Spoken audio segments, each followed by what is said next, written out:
Lila Carter never planned to linger in the old house her parents left her. It was a plain, boxy place in a sleepy Virginia cul-de-sac, its cedar siding faded, the front yard choked with crabgrass and dandelions. Tucked just outside town, it felt like a world apart, quiet enough to hear your own thoughts, but close enough for pizza deliveries. 6 months after her dad's passing, Lila, a logistics manager juggling emails from her Brooklyn apartment, came to sort papers, cut utilities, and list the place for sale. But the creak of the porch, the soft glow of afternoon light through the kitchen windowit hooked her. 2 months later, she was still there, answering work calls by day and taming the yard by evening, finding a strange calm in the dirt under her nails. One crisp spring afternoon, Lila knelt by the northern fence, yanking out ivy that strangled the border where her land met the Parkers' lot. The Parkers, Ed and Diane, were her parents' neighbors for decades, though Lila barely knew them.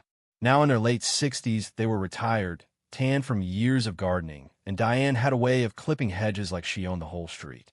Lila had caught her eyeing delivery drivers with a queenly stare, rearranging lawn gnomes like they were chess pieces. They'd barely spoken, just a stiff wave here and there, but Diane's VYB screamed, "I'm in charge." That Tuesday, Lila was prying up old bricks, the soil soft from rain, when a county patrol car rolled up, silent but deliberate. 2 officers stepped out, hands on belts, calm but watchful. The taller one, sunglasses perched on his head, spoke first. "Ma'am, we got a call about suspicious activity here. Mind if we talk?" Lila, still gripping her spade, stood, brushing dirt off her gloves. "This is my place," she said, wiping sweat from her brow. "I'm just weeding. What's the issue?" They exchanged a glance. Neighbor reported digging near their land, maybe MOVYing property markers. Lila's laugh was sharp, disbelieve VYing. "I'm pulling weeds. The markers are untouched. Look for yourself." They did, strolling the patch, jotting notes. "All clear," the officer said. "Just checking." But before they left, he leaned in. "Your neighbors have called like this before. Your dad had a run-in with them a while back." Lila stood frozen, staring at the sagging fence. Not angry, just tired, like she'd been handed a half-solved puzzle.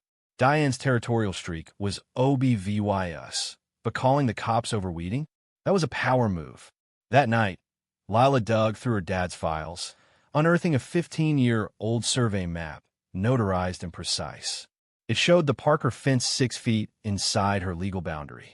Diane's hostas, gravel path, even her second car's parking spot, all on Lila's land. Sleep didn't come easy. It wasn't the fight brewing that kept her up. It was knowing Diane's call wasn't a mistake. It was a warning. This is mine now. Lila wasn't loud or confrontational, but she knew systems logistics was her game. The next morning, she called a surveyor, Tom Reed, and booked a formal assessment. She also priced out a temporary trench with a contractor, just in case. She didn't want a war, but she wasn't about to let Diane bully her with cop cars and lawn gnomes. That Thursday, Tom, a quiet man in his 50s, mapped the yard with laser precision, staking the true line. He confirmed it. Diane's garden was 1.5 meters on a Lila's property, an old shortcut never legalized. Lila twined between the stakes, a subtle marker, not a taunt. The reaction was instant. At dawn, Lila heard a clink and found Diane, still in her bathrobe, smashing a stake with a hoe. Their eyes locked, Diane's mouth a tight line, then she stomped off. Lila snapped a photo, replaced the stake, and sipped her coffee. By noon, a code enforcement officer showed up, claiming unpermitted digging near Diane's garage. Lila handed over Tom's survey, her contractor's notes, everything in order. The officer, annoyed but outmaneuvered, muttered, "You've done your homework," and left. Diane's game was clear, death by paperwork, using the system to wear Lila down. It didn't stop there. Diane's sprinklers began misting Lila's yard, soaking the trench. Compost bins were tipped, contents dumped on Lila's path, no claw marks, just deliberate mess. Diane hosted garden mornings, whispering about entitled newcomers to neighbors, some of whom stopped meeting Lila's eyes. A nervous woman even repeated Diane's lie. Lila was building a barrier wall, to ruin the street. Lila didn't argue. She installed cameras, motion lights, and kept a growing file: photos, logs, timestamps. She hired a lawyer, Sarah Klein, who saw through Diane's tricks. "They're bluffing," Sarah said. "Keep documenting. Courts love patterns." Diane upped the ante. A letter from her attorney accused Lila's trench of malicious obstruction, threatening a lawsuit. Then came broken glass by Lila's gate, sharp window pane shards, no accident. A fake utility inspector tried to snoop, sent packing when Lila demanded ID. One night, a shady real estate guy offered to buy her out, smirking, "Before things get messy, eh?" Lila's blood ran cold. "Did Diane send you?" she asked. He just grinned. She slammed the door, called Sarah, and filed a CIVYL complaint not just against the Parkers, but for trespass and harassment by unknown parties. Her EVY Denke was ironclad.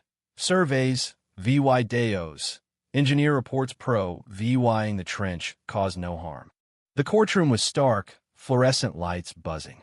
Lila and Sarah brought a thick folder: maps, photos, logs, every move documented. Diane, in a pink blouse, played the VY Tim, her lawyer droning about community harmony and unspoken agreements. Sarah dismantled them with facts. The survey, the encroachment, of VY Deo, of Diane dumping trash. The judge, weary but sharp, cut through the noise. "Show me a legal easement."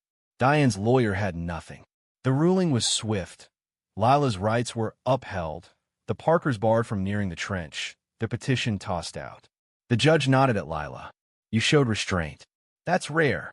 2 days later, MOVYing truck parked at the Parker house. Diane, in plain clothes, hair loose, avoided Lila's gaze. Ed trailed behind, clutching a potted plant. Their door closed with a soft click, and a "for sale" sign went up. The trench stood firm, not a scar but a line, clean and untouchable. Lila walked its length that night, feeling not triumph but steadiness. The new neighbors, a quiet older couple, arrived with no baggage, thanking Lila for a survey map she left them. They sent scones and a note. "Glad to have you next door."